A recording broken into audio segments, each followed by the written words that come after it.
ఈ రోజు ఆయనకు ఘనంగా జయంతి సందర్భంగా పూలమాలను సమర్పించడం జరిగింది. నేడు ప్రపంచ వ్యాప్తంగా ఆనాడు ఏ సామ్రాజ్యవాదానికి వ్యతిరేకంగా చెగువీర పోరాటం చేశాడు, ఏ పెట్టుబడిదారి కార్పొరేట్ విధానానికి వ్యతిరేకంగా చెగువీర పోరాటం చేశాడు.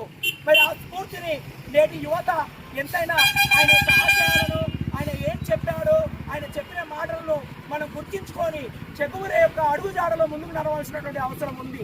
ఒక అస్తమ వ్యాధితో బాధపడుతున్నటువంటి ఒక బాలుడు చివరికి చనిపోతాడు అని హాస్పిటల్లో వదిలేసిపోయినటువంటి ఆ బాలుడే మరి ఈ రోజు ప్రపంచానికి ఒక దిక్సూచిగా నెలకొని ప్రపంచంలో ఉన్నటువంటి పెట్టుబడిదారీ సామ్రాజ్యానికి వ్యతిరేకంగా విప్లవం ద్వారా మాత్రమే ఈ సమాజాన్ని మనం మార్చగలుగుతామని నమ్మి విప్లవ వాడలో నడిచినటువంటి ప్రపంచ విప్లవకారుడు చెగువీరా అని చెప్పుకోవచ్చును.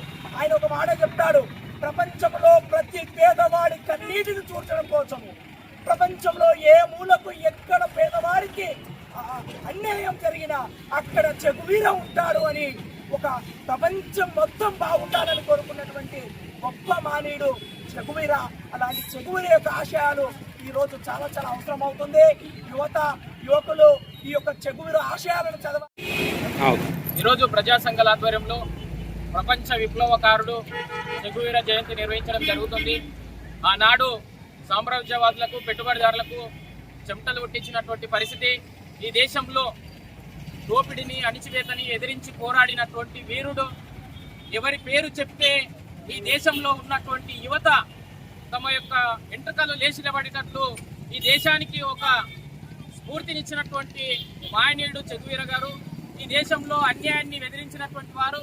అన్యాయమే చట్టమైనప్పుడు దాన్ని ఎదిరించడమే మన బాధ్యత అని చెప్పి సందేశాన్ని ఈ దేశానికి, యువకులకు, మేధావులకు ఇచ్చినటువంటి పరిస్థితి ఉంది. కాబట్టి ఆ క్యూబాలో అక్కడ ఉన్నటువంటి పెట్టుబడిదారి వ్యవస్థను కూల్చి విప్లవం తీసుకొచ్చినటువంటి వీరుడు. కాబట్టి ఇప్పుడున్నటువంటి యువత అంతా మద్యానికి, తాగుడికి బానిసై ఈ ప్రపంచం పెడదారిన పడుతుంటే గిట్ట పట్టించుకోలేనటువంటి పరిస్థితి ఉంది. కాబట్టి దానికి పాలకులు, ఈ దేశంలో ఉన్నటువంటి పరిపాలిస్తున్నటువంటి పాలక వర్గం